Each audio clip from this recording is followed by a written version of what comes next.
Welcome to Telugu 360. నేను Veena Sadhineni. This is Bigg Boss analysis.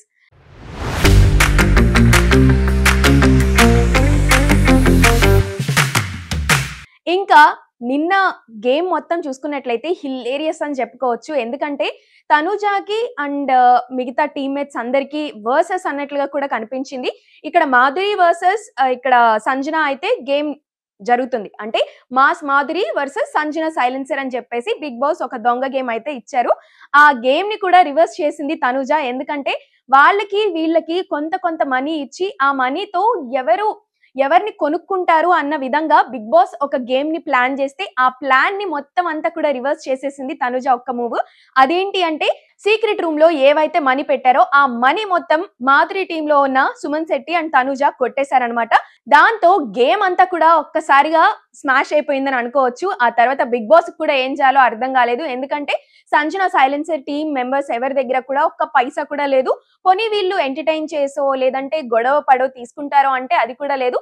మేము ఆపేస్తాం, మేము అసలు ఆడమని చెప్పేశారనమాట. ఆ చెప్పిన తర్వాత మాధురి టీం వాళ్ళు ఓకే మేము యునానిమస్ గా విన్ అయిపోతాము, మీరు ఆడితే ఆడండి లేకపోతే లేదు అన్నట్లుగా వ్యవహరించారనమాట. సో ఎలా చూసుకున్నా మాధురి టీం కి ఇటు ఎంటర్టైన్మెంట్ పరంగా ఇటు స్ట్రెంగ్త్ కానీ మైండ్ గేమ్స్ కానీ ఆడేవాళ్ళు ఎక్కువగా ఉండటం వల్ల మాధురి టీమ్ లో ఉన్న వాళ్ళు గెలిచారు. సైలెన్సర్ గా ఉన్న సంజన టీమ్ లో ఉన్న వాళ్ళు ఆల్మోస్ట్ కొంచెం స్లోగా కొంచెం లోకి మెయింటైన్ చేస్తున్నారు అండ్ అన్మోటివేటెడ్ గా కూడా అనిపించారు. ఆ గేమ్ అంటే ఆ టీమ్ లో ఉన్న వాళ్ళు ఎవరు కూడా అంత యాక్టివ్ గా కూడా కనిపించలేదు. వేరాస్ ఇక్కడ ఆ గేమ్ జరుగుతున్నప్పుడు వాళ్ళకంటూ ఇప్పుడు మాధురి మాస్ కి తర్వాత సంజన సైలెన్సర్ కి ఒక ఫన్ గేమ్ గా ఉండాలి, ఎంటర్టైన్మెంట్ గేమ్ గా ఉండాలి అని చెప్పేసి ఫుడ్ స్టాల్స్ కూడా ఏర్పాటు చేశారనమాట. ఎవరి ఫుడ్ స్టాల్ వాళ్ళకి ఏర్పాటు చేసి పోనీ డబ్బులు ఇచ్చి కొనుక్కోండి అని అంటారేమో సంజన టీమ్ లో ఉన్న వాళ్ళు అని చూస్తే సంజన ఫస్టే వెళ్ళిపోయి రండి మా దగ్గర ఫుడ్ ఉంది తీసుకోండి తినండి అన్నట్లుగా చేసింది. సో అది అట్టర్ ఫ్లాప్ అయిపోయింది. చాలా అంటే చాలా ఫెయిల్ అయిపోయింది ఆ టాస్క్ కూడా అనుకొని చెప్పుకోవచ్చు. ఎందుకంటే సంజన వాళ్ళ దగ్గర నుంచి మీరు డబ్బులు ఇవ్వండి మేము ఇది ఇస్తాము అని కొంచెం ఎంటర్టైన్మెంట్ గా ఏదైనా చేసుంటే వీళ్ళకి డబ్బులు వచ్చుండేవి, వ్యూవర్స్ కి ఎంటర్టైన్మెంట్ కూడా వచ్చేది, బిగ్ బాస్ కూడా అమ్మయ్య నేను పెట్టిన గేమ్ అని చెప్పేసి సాటిస్ఫై అయ్యేవాళ్ళు. ఇక్కడ ఈ 3 జరగలేదు కాబట్టి ఆ టాస్క్ ని క్యాన్సిల్ చేసేసారు. అందరూ కూడా అక్కడ ఫుడ్ ని కొద్దో గొప్ప కొంచెం తిన్నారు. ఆ తర్వాత బిగ్ బాస్ అవి కూడా పట్టుకోవడానికి వీల్లేదని చెప్పారు. ఆ పట్టుకోవడానికి వీల్లేదు అన్నప్పుడు సాయంత్రం అయిపోగానే మాధురి టీమ్ లో ఉన్న దివ్య తర్వాత తనూజ తర్వాత సుమన్ శెట్టి వెళ్ళి గబగబా పానీపూరి లాగించేశారనమాట. సో అది చూడ్డానికి ఓకే వీళ్ళు దే ఆర్ హ్యావింగ్ ఫన్ అన్నట్లుగా అనిపించింది. కానీ దీని గురించి కూడా మళ్ళీ చెప్తారు నాకు సార్. ఎందుకంటే మీరు బాగా చేస్తున్నారు, గేమ్ బాగా ఆడారు, ఎవరు లేరని చెప్పేసి లాగించేశారు కూడా అని కూడా చెప్తారని నేను ఎక్స్పెక్ట్ చేస్తున్నా. చూడాలి మరి. అండ్ ఇక్కడ మెయిన్ గా చెప్పుకోవాల్సింది ఆ టాస్క్ ఫెయిల్ అయిపోయిన తర్వాత లెగ్ రైస్ అని చెప్పేసి ఒక టాస్క్ పెట్టారు బిగ్ బాస్. అదేంటి అంటే ఒక వాల్ కి ఫుల్ స్టిక్కర్స్ పెట్టేసి దానికి ఎవరైతే ఎక్కువ జంప్ చేసి అక్కడ స్టిక్ ఆన్ చేస్తారో స్లిప్పర్ ని అది పాయింట్స్ వైజ్ గా అని చెప్పేసి ఇచ్చారు. ఆ టాస్క్ లో కూడా ఆ గేమ్ ఏదైతే లెగ్ రైస్ గేమ్ ఉందో అందులో కూడా మాధురి టీం వాళ్ళే విన్ అయ్యారు.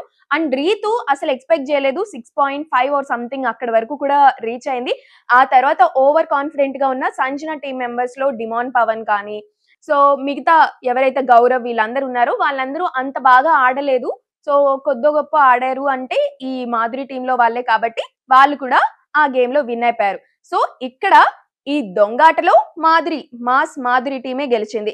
ఈ లెగ్ రేస్ దాంట్లో మాధురి టీమే గెలిచింది. ఇంకా ఈ ఫుడ్ స్టాల్స్ ఏదైతే పెట్టారో అందులో అసలుకి ఏమీ జరగలేదు కాబట్టి అట్టర్ ఫ్లాప్ అయిపోయింది కాబట్టి దాన్ని అయితే క్యాన్సిల్ చేసేసారు. ఈ రోజు జరగబోయేది చాలా అంటే చాలా ఎంటర్టైనింగ్ గా చాలా అంటే చాలా ఇంట్రెస్టింగ్ గా ఉండబోతుంది. ఎందుకంటే 2 టీమ్స్ మధ్యలో ఒక చిన్న ఎజెండా అనే ఒక గేమ్ ని కూడా బిగ్ బాస్ అనౌన్స్ చేసేసారు. అందులో బీభత్సంగా ఆడే వాళ్ళు ఎక్కువగా ఉన్నారు. ఎందుకంటే ప్రతి ఒక్కళ్ళు ఫిజికల్ గా ఎంత యాక్టివ్ గా ఉండాలో మెంటల్ గా కూడా అంత యాక్టివ్ గా ఉండాల్సిన గేమ్ అన్నమాట.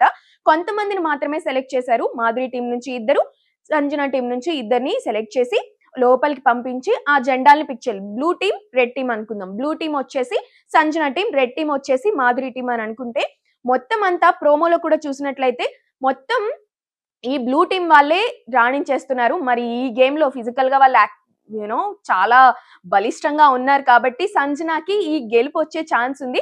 అండ్ మనకి ప్రోమో చూస్తే అర్థమైపోయింది. ఎందుకంటే మొత్తం వీళ్ళు గెలిచారు కాబట్టే వాళ్ళకి ఒక చిన్న పనిష్మెంట్ లాగా బిగ్ బాస్ అని అరిచినప్పుడల్లా ఈ టీమ్‌లో ఉన్న వాళ్ళెవరైనా కొక్కొరొక్కో అని చెప్పి అనాలి అని చెప్పేసని అన్నారు.